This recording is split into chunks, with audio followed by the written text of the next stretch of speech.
नमस्कार साथियों, आप देख रहे हैं भारत का नंबर 1 यूट्यूब चैनल दी ईपीएफओ गुरु। आज 26 नवंबर 2025 की शाम उन सभी साथियों के नाम है जो बुजुर्गों तक कम तनख्वाह पर काम करते हैं, खाना बहाया और अब अपने बुढ़ापे में एक सम्माननीय पेंशन की उम्मीद लेकर बैठे हैं। कल्पनित विधवा पेंशन जो कल तक सिर्फ 1000 रुपए थी, आज न्यूनतम 7500 रुपए हो, उस पर अलग से बैचलर मिल और राशि सीधे हर महीने आपके खाते में समय से चयनित हो रहे हैं। यही तस्वीर अब धीरे धीरे चरितार्थ हो रही है। कर्मचारी पेंशन योजना 10,995 यानी ईपीएस 95 के तहत लंबे संघर्ष, हड़ताल, निर्देश और बैठकों के बाद न्यूनतम पेंशन को 1000 रुपए से लेकर 7500 रुपए तक की प्रतिमान वाली पेंशन पर सहमति बनी है और इसके साथ साथ पेंशन के साथ साथ बुजुर्गों से जुड़े लोगों की व्यवस्था भी सामने आई है। कई के अनुसार 2025 के दौरान पेंशन योजना के आधार पर ये न्यूनतम पेंशन अब चरणबद्ध तरीके से पेंशन लाभार्थियों के खाते तक पहुंच रही है। ये केवल एक सरकारी और घोषणा की गई है, बल्कि लाखों मेहनतकश लोगों को निजी क्षेत्र, गोदाम, कार्यालय, छोटी बड़ी इकाइयों में वर्षों तक सेवा दी जाएगी। जो पुराने दर्शक और सब्सक्राइबर इस मुद्दे को लंबे समय से देख रहे हैं, वे जानते हैं कि 1000 रुपए की पेंशन में गुजारा करना कितना मुश्किल था। दाल, सब्जी, किराया, बिजली, गैस, ऊपर से दवाइयाँ, इन सब के बीच 1000 रुपए किसी मजाक जैसे लगते थे। अब जब न्यूनतम पेंशन 7500 रुपए तय की गई है और उस पर डीए जोड़ने की बात सामने है, तो बुजुर्गों के लिए ये केवल आर्थिक राहत नहीं बल्कि सम्मान की वापसी है। अगर आप भी मानते हैं कि ये कदम सही दिशा में है, तो अभी से इस जानकारी को अपने व्हाट्सएप ग्रुपों में और अपने साथी पेंशनरों तक जरूर भेजिए।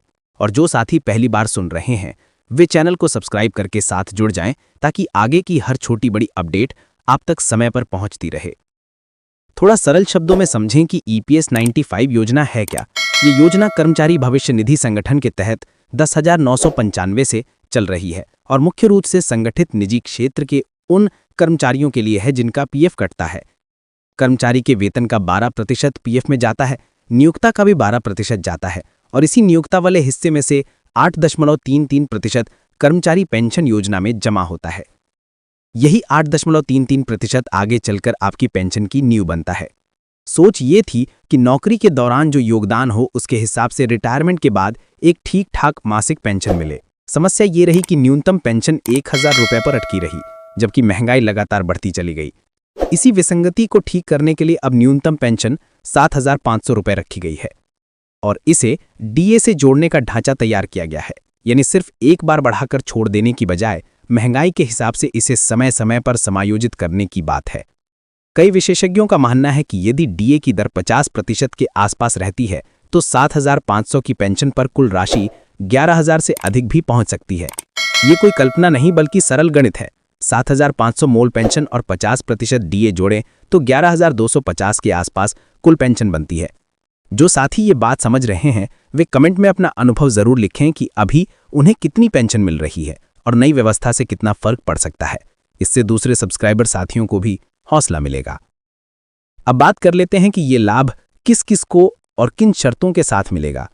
ईपीएस 95 के तहत न्यूनतम 7500 पेंशन पाने के लिए सामान्य तौर पर कुछ बुनियादी मानदंड हैं। पहला, आप कर्मचारी भविष्य निधि संगठन के सदस्य रहे हों और आपके नाम से ईपीएफ में नियमित योगदान जमा हुआ हो। दूसरा, आपकी कुल सेवा अवधि कम से कम 10 वर्ष होनी चाहिए। 10 साल से कम सेवा वाले को पूर्ण पेंशन का अधिकार नहीं मिलता। तीसरा, सामान्य स्थिति में पेंशन शुरू होने की आयु 58 वर्ष मानी जाती है। स्पेशल केस जैसे विकलांगता या समय पूर्व सेवानिवृत्ति के लिए अलग प्रावधान हो सकते हैं। चौथा, आपका यूएन यानी यूनिवर्सल अकाउंट नंबर और आपका ईपीएफ खाता सक्रिय और अद्यतन होना चाहिए। आधार और बैंक खाते से ठीक तरह लिंक होना चाहिए। ये सारी बातें सुनने में तकनीकी लग सकती हैं, लेकिन यही वो छोटी छोटी सावधानियां हैं जो आगे चलकर आपकी पेंशन को बिना रुकावट आपके खाते तक पहुंचाती हैं। जो साथी पहले से चैनल के सब्सक्राइबर हैं, उनसे अनुरोध है कि अपने अपने क्षेत्र के पेंशनरों को भी यूएन और केवाईसी अपडेट कराने के लिए जागरूक करें। और जो नए साथी हैं, वे अभी सब्सक्राइब कर लें ताकि हम समय समय पर आपको इन प्रक्रियाओं के बारे में पूरी जानकारी दे सकें। दस्तावेजों की बात करें तो जब भी आप पेंशन से जुड़ा कोई दावा, सुधार या शिकायत करना चाहें तो आपके पास ये बुनियादी कागज जरूर होने चाहिए। आपका यूएन नंबर, ईपीएफ पासबुक या statement, Aadhaar card, PAN card, bank passbook जिसमें पेंशन आनी है और जहां जरूरत हो वहां सेवा काल से जुड़े प्रमाण पत्र, इन सबको पहले से व्यवस्थित रखेंगे तो ऑनलाइन या ऑफलाइन दोनों माध्यमों से आपकी बात जल्दी सुनी जाएगी। अब अधिकांश प्रक्रियाएं डिजिटल हो चुकी हैं, इसलिए जो साथी मोबाइल या कंप्यूटर चला लेते हैं वे अपने आसपास के बुजुर्ग पेंशनरों की मदद करके उनका भी लाभ आसान कर सकते हैं। अगर आपको लगता है कि ऐसी जानकारी वाकई जमीनी स्तर पर लोगों तक कम पहुंचती है तो इस वीडियो को लाइक और शेयर जरूर कीजिए ताकि हमारे सब्सक्राइबर परिवार की आवाज़ और मजबूत हो। अब उस हिस्से पर आते हैं जो आज की तारीख में पेंशन व्यवस्था को और आधुनिक और सुविधाजनक बना रहा है। ईपीएफओ की तरफ से लगातार ये कोशिश की जा रही है कि पेंशन से जुड़ी सेवाएं समयबद्ध और पारदर्शी हों। कई जगह ये लक्ष्य तय किया गया है कि पेंशन क्लेम, शुरुआती स्वीकृति या जरूरी वेरिफिकेशन जैसी सेवाएं अधिकतम 15 दिनों के अंदर पूरी कर दी जाएं। पहले जो काम महीनों खींच जाता था अब उसे तय समय के भीतर निपटाने की बात की जा रही है। ये कोशिश पूरी तरह सफल हो या न हो, लेकिन दिशा साफ है। देरी कम हो, पेंशन भोगी को भागदौड़ कम करनी पड़े। इसके साथ साथ डिजिटल फेस ऑथेंटिकेशन के जरिए जीवन प्रमाण पत्र की सुविधा ने भी बड़ा बदलाव लाया है। अब हर साल बैंक या पोस्ट ऑफिस की लंबी कतारों में खड़े होकर मैं जिंदा हूं साबित करने की पुरानी मजबूरी धीरे धीरे खत्म हो रही है। मोबाइल या लैपटॉप के जरिए घर बैठे ही फेस ऑथेंटिकेशन के माध्यम से जीवन प्रमाण पत्र भेजा जा सकता है। बुजुर्गों के लिए ये किसी वरदान से कम नहीं है। यदि आप में से किसी सब्सक्राइबर ने डिजिटल लाइफ सर्टिफिकेट घर से बनवाया हो तो कृपया कमेंट में लिखकर बताएं ताकि बाकी साथी भी प्रेरित हों और अगली बार से यही रास्ता अपनाएं। एक और अहम बात, पेंशन के भुगतान को लेकर अब यह व्यवस्था तेजी से मजबूत की जा रही है कि हर महीने तय तिथि, आमतौर पर महीने की पहली तारीख या शुरुआती सप्ताह में पेंशन स्वतः ही आधार लिंक बैंक खाते में क्रेडिट हो जाए। यानी न कोई मैनुअल चेक, न अलग से आवेदन, सिस्टम अपने आप काम करें। जिन खातों में केवाईसी पूरी है और आधार सही जुड़ा है वहां ये प्रक्रिया सबसे सुचारू चलती है। इसलिए बार बार यही सलाह है, अपना यूएन पोर्टल चेक करते रहें। अगर कोई गलती दिखे तो सुधार करवाएं और जरूरत हो तो अपने नजदीकी ईपीएफओ कार्यालय या नियोक्ता के एचआर विभाग से संपर्क करें। पेंशनरों की मदद के लिए 24 घंटे हेल्पलाइन और ऑनलाइन शिकायत पोर्टल की सुविधा भी धीरे धीरे मजबूत हो रही है। अगर आपको पेंशन में देरी, कम राशि या किसी प्रकार की तकनीकी गलती दिखाई दे तो सिर्फ गुस्सा करने की बजाय लिखित शिकायत या ऑनलाइन ग्रीवेंस दर्ज कीजिए। उसका नंबर संभाल कर रखिए और उसकी प्रगति पर नजर रखिए। जो साथी नियमित दर्शक और सब्सक्राइबर हैं वे जानते हैं कि हमने हमेशा कागज और सबूत के साथ अपनी बात रखने पर जोर दिया है। आगे भी यही तरीका सबसे ज्यादा कारगर रहेगा। अब थोड़ी बात उस अतिरिक्त बढ़ोतरी पर भी कर लें जिसके बारे में कई जगह चर्चाएं चल रही हैं। कुछ विशेषज्ञ मानते हैं कि कारगर बहार की आगे भी समय समय पर पेंशन में औसतन 10-15% तक महंगाई समायोजन दिया जाए तो 7500 की न्यूनतम पेंशन व्यवहारिक रूप से 8500-8700 तक पहुंच सकती है। उदाहरण के तौर पर यदि 7500 पर करीब 15% तक कुल समायोजन जोड़ दिया जाए तो राशि लगभग 8665 के स्तर तक जा सकती है।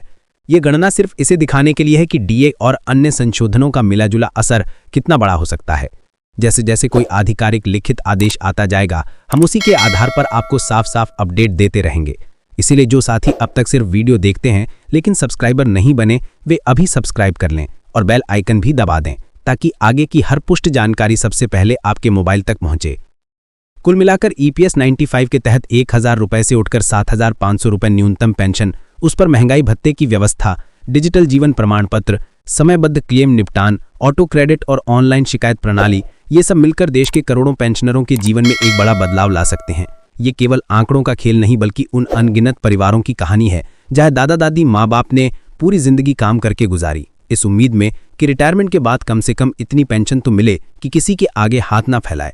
आप सभी साथियों से पुनः अनुरोध है कि इस जानकारी को आसानी से प्राप्त करें, अपने व्हाट्सएप, फेसबुक और फेसबुक ग्रुप में शेयर करें, वीडियो को लाइक करें, चैनल को सब्सक्राइब करें, हमारी पिछली तस्वीरें और कमेंट में अपनी राय, अपने सवाल और अपना अनुभव जरूर लिखें। आपकी एक एक प्रतिक्रिया हमारी जिम्मेदारी भी है और ताकत भी। आपने अपना कीमती समय दिया, उसके लिए दिल से धन्यवाद। अगले दिनों में भी पेंशन, कर्मचारियों के अधिकार और सामाजिक सुरक्षा से जुड़ी हर महत्वपूर्ण खबर आप तक पहुंचाने की पूरी कोशिश जारी रहेगी। बहुत बहुत धन्यवाद।